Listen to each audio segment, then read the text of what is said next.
Hello, welcome to my channel. मेरा नाम है मधुसूदन आनंद। आप देख रहे हैं मधुसूदन आनंद एकेडमी। आज जो है हम शुरू करेंगे इंटेंसिव सस्टेंस फार्मिंग किसे बोलते हैं। इंटेंसिव सस्टेंस फार्मिंग को शुरू करने से पहले आपको थोड़ा प्रीवियस क्लास जो है उसको रिकॉल कराते हैं कि इंटेंसिव सस्टेंस फार्मिंग से पहले हमने क्या क्या डिस्कस किया। इंटेंसिव सस्टेंस फार्मिंग से पहले था कि एक्सटेंसिव जो प्रिमिटिव सब्सटेंस फार्मिंग किसे बोलते हैं और कमर्शियल फार्मिंग किसे बोला जाता है। प्रिमिटिव सब्सटेंस फार्मिंग को समझने से पहले आपको सब्सटेंस फार्मिंग समझना होगा किसे बोलेंगे। सब्सटेंस फार्मिंग जो है उस तरह का खेती है जिसमें किसान अपने और अपने परिवार के पालन पोषण करने के लिए जो खेती करते हैं उसको सब्सटेंस फार्मिंग बोला जाता है। और जब किसान जो है बिजनेस के पर्पज से, मार्केट के उद्देश्य से, मार्केट के लिए खेती करते हैं उसको कमर्शियल फार्मिंग बोलते हैं। सब्सटेंस फार्मिंग को दो कैटेगरी में बांटा गया है, प्रिमिटिव सब्सटेंस फार्मिंग और intensive substance farming. Primitive substance farming वो होता है कि छोटे प्लॉट ऑफ भूमि है, भूमि का छोटा सा एरिया है और उसमें अपने परिवार के मदद से, अपने कम्युनिटी लेवल के मदद से और किसान जो है अपने प्रिमिटिव टूल्स के मदद से जब खेती करते हैं तो उसको प्रिमिटिव सब्सटेंस फार्मिंग कहा जाता है। आज की क्लास में हम डिस्कस करेंगे इंटेंसिव सब्सटेंस फार्मिंग किसे बोलते हैं। चलिए देखते हैं इंटेंसिव सब्सटेंस फार्मिंग किसे बोला जाता है। डिटेल से देखेंगे इसमें इंटेंसिव सब्सटेंस फार्मिंग में क्या क्या दिया हुआ है। पहला इंटेंसिव सब्सटेंस फार्मिंग का हिंदी होता है गहन निर्वाह कृषि। क्या होता है? गहन निर्वाह कृषि होता है। ये क्या कहते हैं, इसे देखेंगे।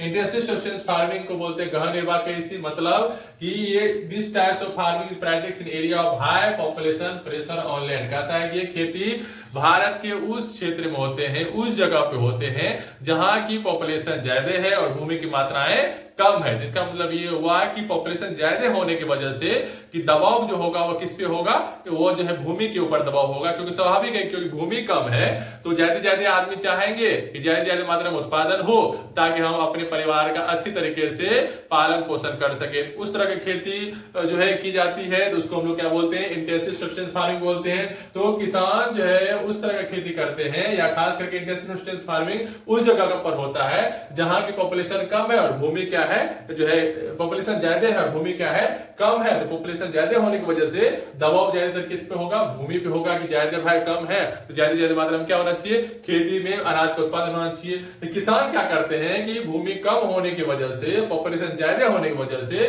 तो उसमें अपन एक्स्ट्रा एफर्ट करते, प्रयास करते हैं। एफर्ट किस प्रकार करते हैं, तो उसमें लेबर का इंटेंसिव फार्मिंग होता है। मतलब वो ऐसे खेती होते हैं जो उसका उत्पादन डिपेंड करेगा कि लेबर अपना कितना एफर्ट किया, कितना प्रयास किया, कितना जो है उसमें अपना योगदान दिया, उसके अनुसार जो प्रोडक्शन बढ़ेगा, पहला।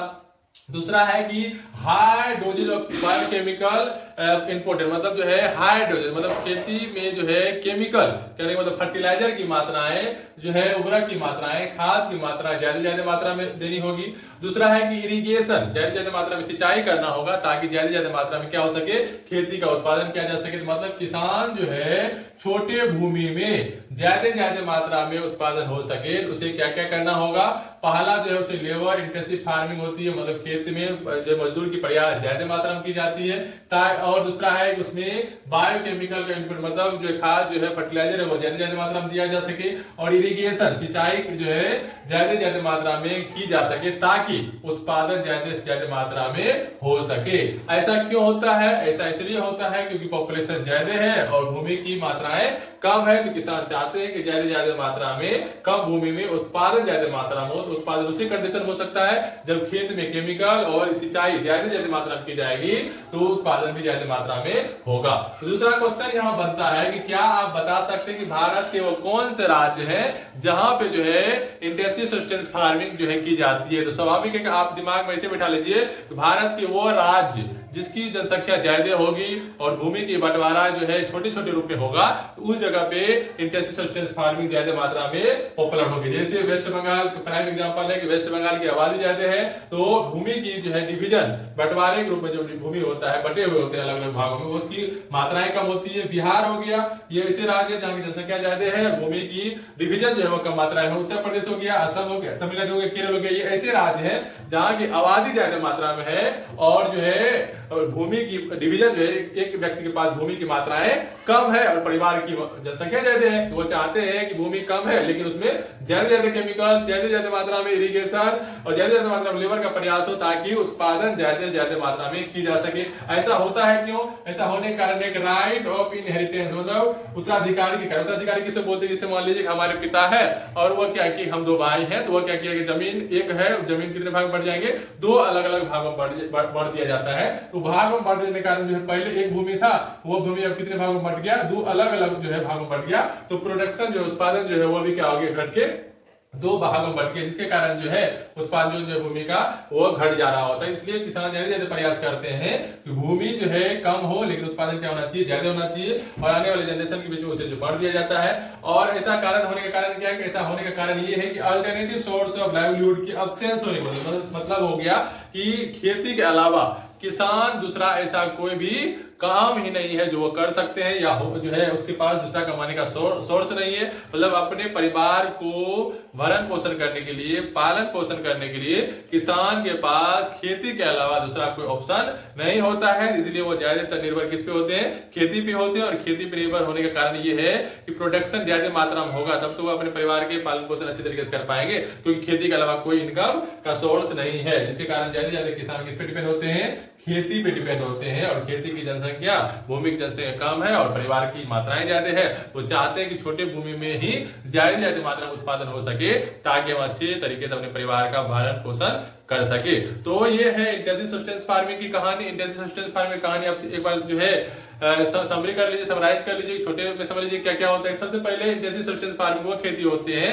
जिसमें भूमि कम है, पॉपुलेशन ज्यादा है और किसान चाहते हैं कि ज्यादा प्रयास करके छोटे भूमि में खेती का उत्पादन, फसल का उत्पादन ज्यादा मात्रा में किया जा सके। तो वो पहला प्रयास होता है। और जो है किस प्रकार हमें क्या करना होगा कि छोटे भूमि में खेती ज्यादा मात्रा में हो सके, तो पहला आपको काम करना होगा कि हाई डोजेज ऑफ बायोकेमिकल जो है, केमिकल की मात्राएं, खनिज की मात्राएं, फर्टिलाइजर की मात्राएं आपको खेत में ज्यादा मात्रा में डालने होंगे। इरिगेशन ज्यादा मात्रा में करना होगा और लेबर का प्रयास ज्यादा मात्रा में होगा ताकि भूमि की जनसंख्या, भूमि की मात्राएं कम हो लेकिन उत्पादन क्या होना चाहिए? ज्यादा होना चाहिए। ऐसा क्यों होता है? ऐसा इसलिए होता है क्योंकि किसान के पास खेती के अलावा दूसरा कोई कमाने का सोर्स नहीं है, अपने परिवार को पालन करने का सोर्स नहीं है। इसी कारण वो ज्यादा जो है डिपेंड होते हैं किस पे? खेती पे डिपेंड होते हैं। इसलिए वो चाहते हैं कि जो है छोटे से भूमि पे ज्यादा मात्रा में क्या हो सके? उत्पादन हो सके। यहाँ पे क्वेश्चन बनता है कि बताइए भारत के वो कौन से राज्य हैं जहां पे इंटेंसिव सब्सटेंस फार्मिंग ज्यादा मात्रा में की जाती है, मतलब भूमि कम है, जनसंख्या ज्यादा है और ज्यादा व्यक्ति खेती पे डिपेंड है। वो राज्य हो गया वेस्ट बंगाल, बिहार, उत्तर प्रदेश, असम, तमिलनाडु, केरल। ये भारत के वो राज्य है जहां की आबादी कम है और भूमि की डिवीजन जो है, एक व्यक्ति के पास भूमि की मात्राएं कम है, उस जगह के उस तरह की खेती को क्या बोला जाता है? इंटेंसिव सब्सटेंस फार्मिंग बोलते हैं। आई होप कि आप जो इसमें दिया हुआ था इंटेंसिव सब्सटेंस फार्मिंग किसे बोलते हैं वो समझ गए होंगे। अगला क्लास में डिस्कस करेंगे, वो करेंगे कमर्शियल फार्मिंग किसे बोला जाता है, कि वो खेती जो बिजनेस के पर्पस से किया जाता है उसको क्या बोलते हैं और उसमें किस प्रकार की खेती की जाती है और आपको कैसे बिजनेस के उद्देश्य से खेती करना चाहिए, उसके बारे में आगे क्लास में डिस्कस करेंगे। आई होप कि आप समझ गए होंगे। आगे क्लास में कल देखा जाएगा क्या क्या दिया हुआ है। आज के लिए इतना ही। जय हिंद।